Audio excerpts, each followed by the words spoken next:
ರಮ್ಯಾ ಅಪ್ಪ ವಿಶೇಷ ಕಾರ್ಯಕ್ರಮಕ್ಕೆ ಬ್ರೇಕ್ನ ನಂತರ ಮತ್ತೊಮ್ಮೆ ಸ್ವಾಗತ.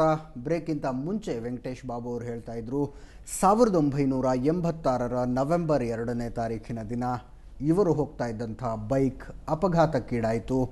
ಆ ಸಂದರ್ಭದಲ್ಲಿ ಸಂಜಯ್ ಗಾಂಧಿ ಆಸ್ಪತ್ರೆಗೆ ದಾಖಲಾಗಿದ್ರು ಅಂತ. ಸರ್, ಹಾಸ್ಪಿಟಲ್ನಲ್ಲಿದ್ದಾಗ ರಂಜಿತಾ ಆಗಲಿ ರಮ್ಯಾ ಆಗಲಿ ತಮ್ಮನ್ನು ಬಂದು ನೋಡಿದ್ದು? ಬಂದು ನೋಡ್ತಾ ಇದ್ರು. ಒಂದಷ್ಟು ಸ್ವಲ್ಪ ದಿವಸ ಬಂದು ICUನಲ್ಲಿ ಇದ್ನಲ್ಲ, ಯೂಶಲಿ ಯಾರನ್ನೂ ಒಳಗಡೆ ಬಿಡ್ತಾ ಇರಲಿಲ್ಲ. ಬಂದು ಆಚೆ ನಿಂತ್ಕೋಬೇಕಾಗಿತ್ತು. ICU ಬಂದು ಸಂಜಯ್ ಗಾಂಧಿ ಹಾಸ್ಪಿಟ್ಲಲ್ಲಿ ಭಾಳ ಚಿಕ್ಕದು, ಒಂದು 8 ಬೆಡ್ ಏನೋ ಇತ್ತು ಅಷ್ಟೇ. ಅವಾಗ 1986 ಯೂಶಲಿ ಯಾರನ್ನೂ ಅಲೋ ಮಾಡ್ತಾ ಇರಲಿಲ್ಲ.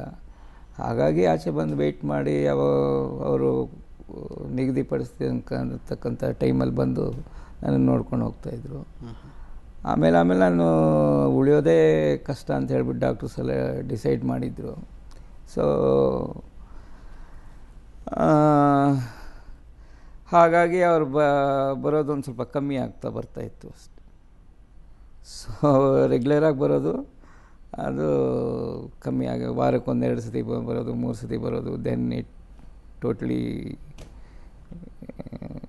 Became okay. ಸೊ ಆಸ್ಪತ್ರೆಯಿಂದ ಡಿಸ್ಚಾರ್ಜ್ ಆದ್ರಿ, ನಂತರ ನಿಮ್ಮ ತಂದೆ ತಾಯಿ ಜೊತೆಗಿದ್ರಿ, ಹುಷಾರಾದ್ಮೇಲೆ ರಂಜಿತಾ ಅವರಿದ್ದ ಯಡಿಯೂರಿನ ಮನೆಗೆ ಬಂದ್ರಿ. ಮನೆಗೆ ಹೋದಾಗ ಏನು ಉತ್ತರ ಸಿಕ್ತಲ್ಲಿ ನಿಮಗೆ? ಅಲ್ಲಿ ನನಗೆ ಆವಾಗ ನಡಿಲಿಕ್ಕೆ ಕೂಡ ನಂಗೆ ಶಕ್ತಿ ಇರಲಿಲ್ಲ. ನನಗೆ ಆ ಥರ ಬಹಳ ಮೇಜರ್ ಆಕ್ಸಿಡೆಂಟ್ ಅದು. ನಂಗೆ ನಡೀಲಿಕ್ಕೆ ಕೂಡ ಶಕ್ತಿ ಇರಲಿಲ್ಲ. ನಾನು ಒಂದು ಜೀಪಲ್ಲಿ ಹೋಗಿದ್ದೆ. ಅವಳೊಂದು ಟೇಪ್ ರೆಕಾರ್ಡರ್ ಕೊಟ್ಟಿದ್ಲು ಅವಳು ನನಗೆ. ಆ ಟೇಪ್ ರೆಕಾರ್ಡರ್ ವಾಪಸ್ ಕೊಡ್ಲಿಕ್ಕೆ ಹೋಗಿದ್ದೆ. ಆವಾಗಿದ್ಲು ಆ್ಯಕ್ಚುಲಿ ಇದ್ಲು. ಆಮೇಲೆ ಒಂದು ಒನ್ ವೀಕ್ 20 ಡೇಸ್ ಆದಮೇಲೆ ಅವಳು ಕಾಣಿಸ್ತಿಲ್ಲ. I return that tape recorder ಅಷ್ಟೇ. That was the last time I saw her. ಏನಕ್ಕೆ ಟೇಪ್ ರೆಕಾರ್ಡರ್ ವಾಪಸ್ ಕೊಡಬೇಕು ಅಂತ ಏನಕ್ಕೆ ಅನಿಸಿದೆ? ಅಲ್ಲ, ಅವಳು ಟೇಪ್ ರೆಕಾರ್ಡ್ರು ನನಗೆ ಕೊಟ್ಟಿದ್ಲು. ನಾನು ಹಾಸ್ಪಿಟ್ಲಲ್ಲಿದ್ದಾಗ ಹಾಸ್ಪಿಟ್ಲಲ್ಲಿದ್ದಾಗ ಮಲ್ಕೊಂಡಿರುವಾಗ ಕೇಳಿಸ್ಕೊಳ್ಳಿ ಅಂತ ಹೇಳ್ಬಿಟ್ಟು ಟೇಪ್ ರೆಕಾರ್ಡರ್ ಕೊಟ್ಟಿಲ್ಲ. I still remember. ಒಂದು ಸೋನಿ ಟೇಪ್ ರೆಕಾರ್ಡರ್ ಕೊಟ್ಟಿದ್ಲು ಅವಳು. ತಿರ್ಗಾ ಐ ರಿಟರ್ನ್ ಇಟ್ ಬ್ಯಾಕ್ ಅಷ್ಟೇ. That's it. Nothing more, nothing less ಅಷ್ಟೇ. ಸೊ ನೀವು ಟೇಪ್ ರೆಕಾರ್ಡರ್ ಕೊಡೋಕೆ ಹೋದಾಗ ಮನೇಲಿದ್ದರು? ಮನೇಲಿದ್ಲು ಅವಳು. ಓಕೆ. ಹಾಗಾಗಿ ಕೊಟ್ಟಾದ್ಮೇಲೆ ತಿರ್ಗಾ ನೆಕ್ಸ್ಟ್ ಟೈಮ್ ನನಗೆ ಪ್ಯೂರ್ಲಿ ಬೆಡ್ ರಿಟರ್ನ್. ನನಗೆ ಡಾಕ್ಟರ್ಸ್ ಅಡ್ವೈಸ್ ಮಾಡಿದರು, ಏನು ಸುಮ್ಮನೆ ಒಂದು ಸಾಯಂಕಾಲದ ವಾಕ್ ಮಾಡಬೇಕು. ನನ್ನ ಕಾಲೇ ಇರಲಿಲ್ಲ, 2 ಕಾಲು ಬಿದ್ದೋಗಿತ್ತು ನನಗೆ. ಸೊ ಹಾಗಾಗಿ ನಾನು ಹೋಗ್ಲಿಕ್ಕೆ ಆಗ್ತಿರ್ಲಿಲ್ಲ. ನನಗೆ ಯಾರಾದರೂ ಫ್ರೆಂಡ್ಸ್ ಯಾರಾದರೂ ಕರ್ಕೊಂಡು ಹೋಗ್ಬೇಕಾಯಿತು, ಅವ್ರಿಗೆ ಟೈಮ್ ಇದ್ದಾಗ ನಾನು ಹೋಗಬೇಕಾಯಿತು. ಹಾಗಾಗಿ ಕಮ್ಯುನಿಕೇಷನ್ ಅನ್ನೋ ಒಂದು ಗ್ಯಾಪು, ಪ್ಲಸ್ ಅವರು ರೆಗ್ಯುಲರಾಗಿ ಮನೆಗೆ ಹೋಗೋದು ಒಂದು ಇದು ಡಿಸ್ಟೆನ್ಸ್ ಆಗ್ತಾ ಬರ್ತಾಯಿತ್ತು. ಹಾಗಾಗಿ ಅವಳು ಶಿ ಲೆಫ್ಟ್ ದಟ್ ಪ್ಲೇಸ್. ಮನೆ ಖಾಲಿ ಮಾಡಿದ್ದಾರೆ, ಮನೇಲಿ ಇಲ್ಲ ಅನ್ನೋದು ನಿಮಗೆ ಗೊತ್ತಾಗಿದ್ದು ಯಾವಾಗ ಮತ್ತು ಹೇಗೆ? ಅದೇ ನಾನೊಂದು 20-25 ಆ ಟೇಪ್ ರೆಕಾರ್ಡರ್ ವಾಪಸ್ ಕೊಟ್ಟನಲ್ಲ, ವಾಪಸ್ ಹಿಸ್ಟ್ರಿಲ್ ಪರ್ಟಿಕ್ಯುಲರಾಗಿ ಹೇಳ್ತೀನಿ. ಯಾಕೆಂದರೆ ಅದೇ ಲಾಸ್ಟ್ ಟೈಮ್ ಅದನ್ನ ಅವಳು ನೋಡಿದ್ದ ಮನೇಲಿ. ಅದಕ್ಕೋಸ್ಕರ ಆ ಟೇಪ್ ರೆಕಾರ್ಡ್ ನನಗೆ ಜ್ಞಾಪಕ ಇದೆ. ಆಮೇಲೆ ಒಂದು ಸ್ವಲ್ಪ ನನಗೆ ರಿಕವರಿ ಆಗ್ತಾ ರಿಕವರಿ ಆದಮೇಲೆ ಒಂದು ಸ್ವಲ್ಪ ಆಗ್ಬೋದು, ಆಚೆ ಓಡಾಡ್ಬೋದು ಅನ್ನೋ ಒಂದು ಸ್ಟೇಜ್ ಬಂದಾಗ ನಾನು ಹೋದಾಗ she was not there. Okay. ಮನೆ ಖಾಲಿ ಮಾಡ್ಕೊಂಡು ಹೋಗಿದ್ದಾರೆ? ಮನೆ ಖಾಲಿ ಮಾಡ್ಕೊಂಡು ಹೋಗಿದ್ದಾರೆ. ನಂತರ ಹುಡುಕೋ ಪ್ರಯತ್ನ ಮಾಡಿದ್ರ ನೀವು? ಎಲ್ಲಿದ್ದಾರೆ? ಭಾಳ ಪ್ರಯತ್ನ ಪಟ್ಟೆ. ಯಾರು ಫ್ರೆಂಡ್ಸ್ನೆಲ್ಲ ಕೇಳಿದೆ. ಯಾರು ಕೇಳಿದ್ರು ಕೆಲವರು ಮೆಡ್ರಾಸಲ್ಲಿದ್ದಾರೆ ಅಂತ ಹೇಳ್ತಿದ್ರು. ಆಮೇಲೆ ಅವರ ಸಿಸ್ಟರ್ ಮನೆಗೆ ಹೋದರೆ ನಮ್ಗೆ ಗೊತ್ತಿಲ್ಲ ಅಂತ ಹೇಳೋಕ್ಕೆ ಸ್ಟಾರ್ಟ್ ಮಾಡಿದ್ರು. ಆ್ಯಂಡ್ ಟೋಟಲಿ ನನಗೆ ಆ ಇನ್ಫಾರ್ಮೇಷನ್ನೇ ಯಾರಿಗೂ ಕೊಡಲಿಕ್ಕೆ ಇಷ್ಟ ಇರಲಿಲ್ವೋ ಏನೋ ಗೊತ್ತಿಲ್ಲ. And one thing I came to know that our daughter is studying in Ooty ಅಂತ ಗೊತ್ತಾಯಿತು. ಮಗಳನ್ನ ಊಟಿಗೆ ಕಳಿಸಿದ್ದಾಳೆ. ಇವಳೆಲ್ಲಿದ್ದಾಳೆ ಅಂತ ನನಗೆ ಗೊತ್ತಾಗಲಿಲ್ಲ ನನಗೆ. Okay. I tried my level best. ಭಾಳ ಟ್ರೈ ಮಾಡಿದೆ ನಾನು. ನನ್ನ ಫ್ರೆಂಡ್ ವೆಂಕಟರಾಮನ್ ಅವರು ಇದ್ದಾರೆ, ಪಕ್ಕದ ಇದರಲ್ಲೇ ವಿಲೇಜಲ್ಲಿದ್ದರು. ಚಿಕ್ಕಲ್ಸಂದ್ರ ಅಂತ ಹೇಳ್ಬಿಟ್ಟು ಒಂದು ವಿಲೇಜ್ ಇದೆ. ಅವರು ನನಗೆ ಭಾಳ ಹೆಲ್ಪ್ ಮಾಡಿದ್ರು. ಒಂದು ಬ್ರಿಕ್ಸ್ ಫ್ಯಾಕ್ಟ್ರಿ ಮಾಡಿಕೊಟ್ರು ನನಗೆ. ಆಮೇಲೆ ಕ್ರಷರ್ ಬಿಸ್ನೆಸ್ಗೂ ಬಂದೆ, ಜೆಲ್ಲಿ ಬಿಸ್ನೆಸ್ಗೂ ಬಂದೆ. ಸೊ ಹಾಗಾಗಿ ಒಂದು ಸ್ವಲ್ಪ ಲೈಫ್ ನಂದು ಒಂದು ಸ್ವಲ್ಪ ಚೇಂಜ್ ಆಯಿತು.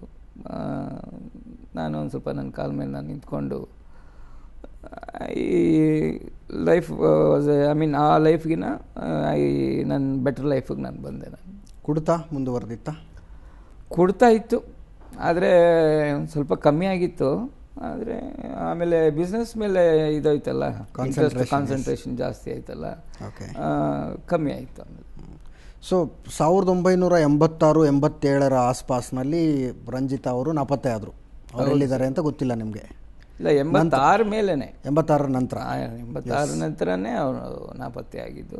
ನಂತರ ನಿಮಗೆ ಗೊತ್ತಾಗಿದ್ದು ಡಿಪ್ಪಿ ಅಂದರೆ ದಿವ್ಯಾ, ಈಗಿನ ರಮ್ಯಾ, ಊಟಿಯ ಒಂದು ಶಾಲೆಯಲ್ಲಿ ಓದ್ತಾ ಇದ್ದಾರೆ ಅಂತ. ಅವರು ಊಟಿನಲ್ಲಿ ಶಾಲೆಯಲ್ಲಿ ಓದ್ತಿದ್ದಾರೆ ಅಂತ. ಆ ಊಟಿ ಶಾಲೆಯಲ್ಲಿ ಎಲ್ಲಿ ಓದ್ತಿದ್ದಾರೆ ಅಂತ ಕೂಡ ನನಗೆ ಗೊತ್ತಿಲ್ಲ. ನಾನು ಟ್ರೈ ಮಾಡಿದೆ ಊಟಿಗೆ ಹೋಗಿ ಅಂತ.